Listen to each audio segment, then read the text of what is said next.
I'm going to show you how to turn any item from this into this.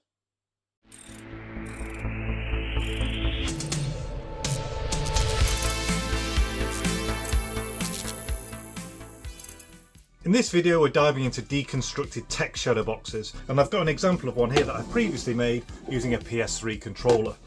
But here's the thing, a lot of DIY guides you find online focus on taking the item apart and then skipping to attaching them onto very basic or purchased background templates. So in this video we're going to address this problem by speeding you through the deconstruction step and spending more time on showing you how to create your own bespoke template. So in this video I'm using this PlayStation 1 controller, but as I mentioned, the item itself doesn't matter. Whether you're working with a controller, an old phone or any piece of tech, the process is exactly the same. Just remember, patience is key, especially with older tech, because you don't want to break anything that you might want to display. So I'll get cracking deconstructing this and I'll see you in a moment.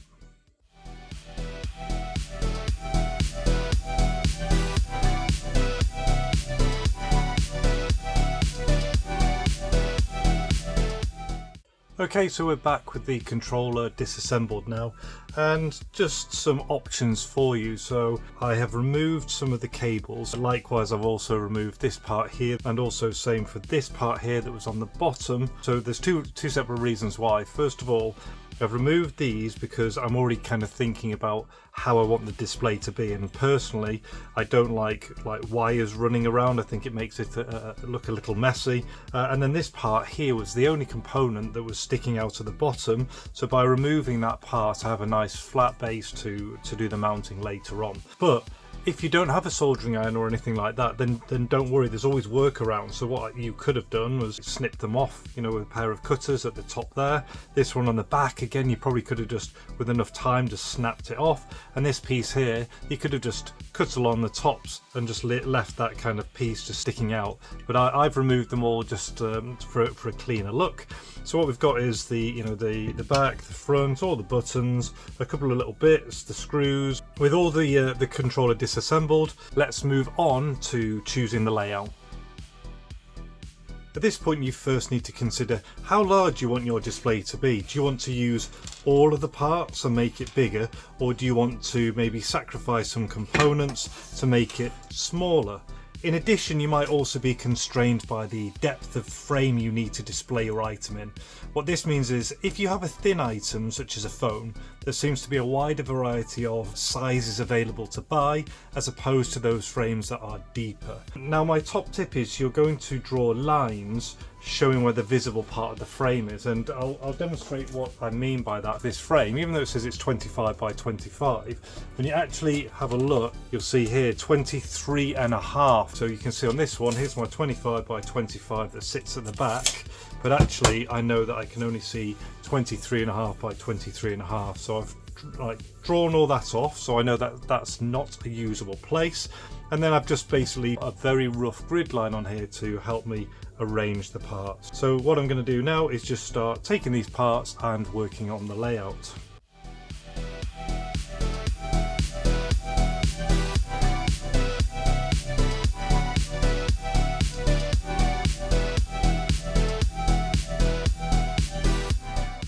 Okay, welcome back. I think we're getting pretty close to my final layout. What you'll see is I've removed the cable from here. I've also decided to put the number 2 button onto the bit that it sits on within the controller. And then what I've done is just kind of standing up and looking down, I've tried to balance things symmetrically. So for instance, I liked the curve of this working with the curve of the controller, all in a way that I think looks pleasing to the eye. So I'm happy with the layout. Moving on to creating the template. So once you're happy with the layout, the next step is to take a photo directly above.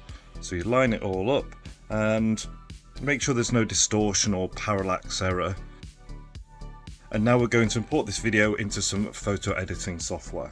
And as you can see, I'm using Canva. It has a free trial, I think, and of course there are better and worse options out there. There's anything from Microsoft Paint to Adobe Photoshop, is it? First thing I'm going to do is set up my template. So over here I'm using a custom size. Now we know that it's 25 by 25, but if you remember, we then measured up the visible area that's inside the frame, and that was 23.5, best design. And so now we know that everything we put inside this square is what we're going to be able to see. Here's our photo in now, and what I'm going to do is trim it down. I'm then going to put these now to the edge here. So next is make this transparent, and now what we're going to start doing is creating shapes around each of these parts. And this is where some of the better, more expensive software options, you essentially just drag your mouse over it and it snaps around, whereas this takes me a lot longer because I'm manually building a shape. So let's start off with this one, for example. It's the simplest shape, and then I'll be able to speed through the rest of the stuff. And I'm going to be making like a shadow box, which is where the outlines, it's like if you remove the piece, the shape would still be there. And then we're going to be using one of these, I think. So something like that. Now I've shown you a very quick example of building a shape around here. I'm now going to crack on and work on all the other parts, and I'll keep you updated as I go.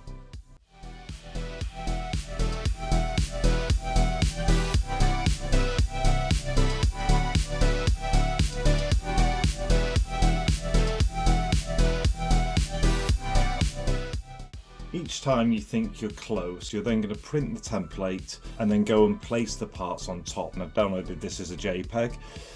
Then into Word, I've then pasted this. But the important thing is you want this to be the correct size. So going up here, I've then changed this to, well, we know it's 23.5 centimeters. And you can see this would be too big to print on an A4 piece of paper. So what you've got to do, annoyingly, if you're just using a normal home setup like I am at this stage, is you need to paste it across two pages, and then you need to basically crop half and half. So I'm going to crop here and bring it all the way across to using something like the middle here. So if we zoom in, I'm going to go just to the left hand side of the vertical P, put that here, and then same on this side. And now I'm just going to print. With those two pages printed, the next thing I'm going to do is just use a paper cutter straight down one side, and I'll be sticking this onto there so it's all lined up. Right, so we're back in the workshop, and I want to share a tip with you, and this will save you a lot of time. Measure the printout, because what you'll find is sometimes printers will have like the wrong page setting, or they try and shrink things down that they can't fit on a page.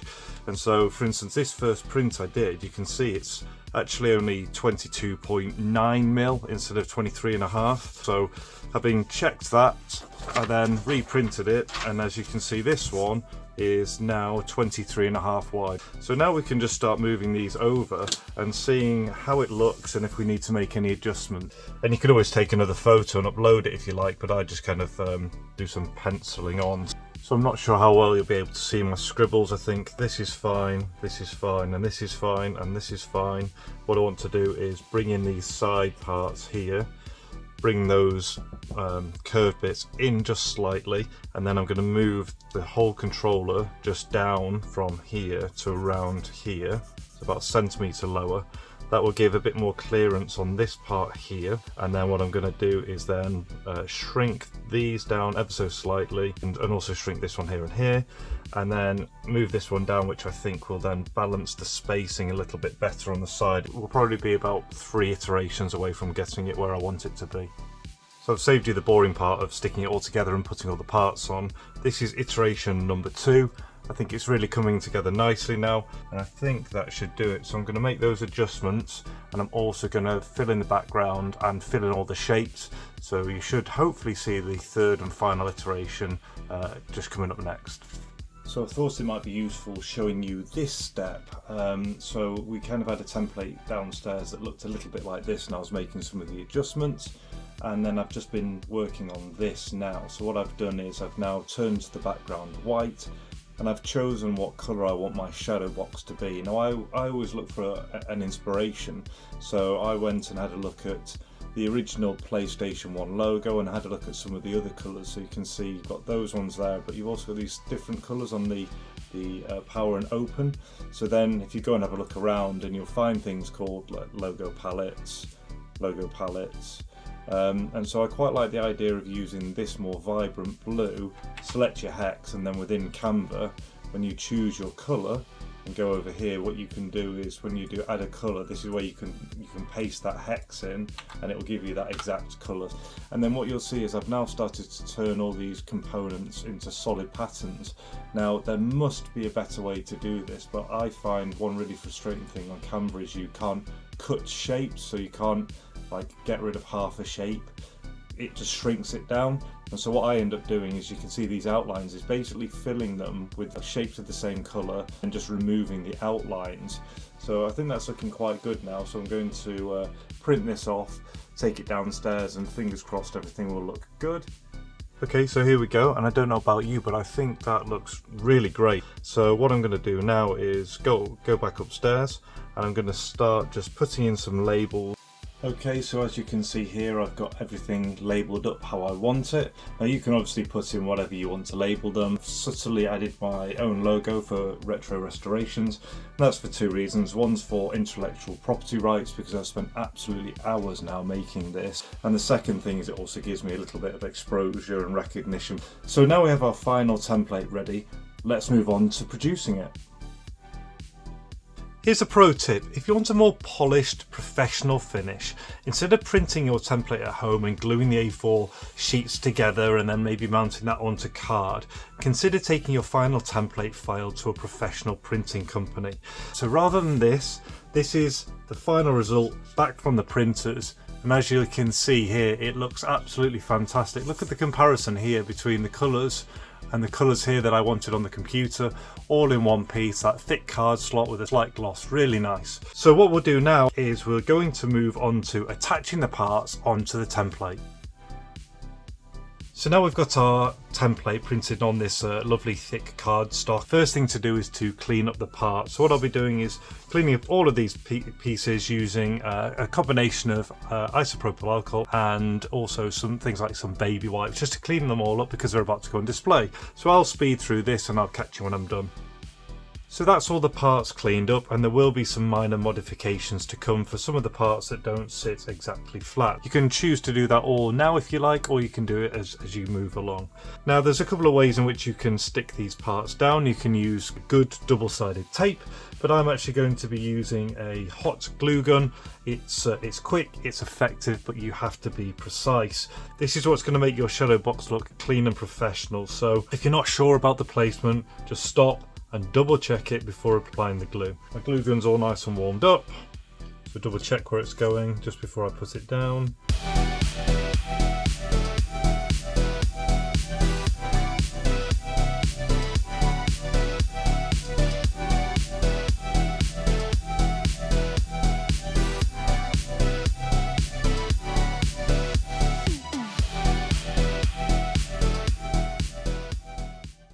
And there we go. All the pieces are attached securely. They're perfectly aligned, well as I could do within our template. The glue dries nice and quickly, so I'm going to pop this into the frame, and that brings us on to our final step, which is showing you the final result. And here it is, check this out. Our deconstructed PlayStation 1 controller shadow box is complete, and I might be biased, but I think it looks amazing. It's come out so much better than I imagined. It's super fresh, it's super clean. Those colours are working really well, especially with the white background and the white frame. And if you can't make it out, there's a perspex cover over here at the front. But remember, it doesn't matter what item you choose, the process is exactly the same, whether it's a controller like this, a phone, or any piece of retro tech. If you found the tutorial interesting or of some value to you, then please show your support by liking the video or subscribing to the channel. And if you do use the guide to make your own tech display, then please let me know in the comments. Alternatively, if you'd like to approach me about making a bespoke shadow box art frame for you for any item, you can get in touch with me at the information that's coming in the outro. And until the next one, all the best, take care, and see ya.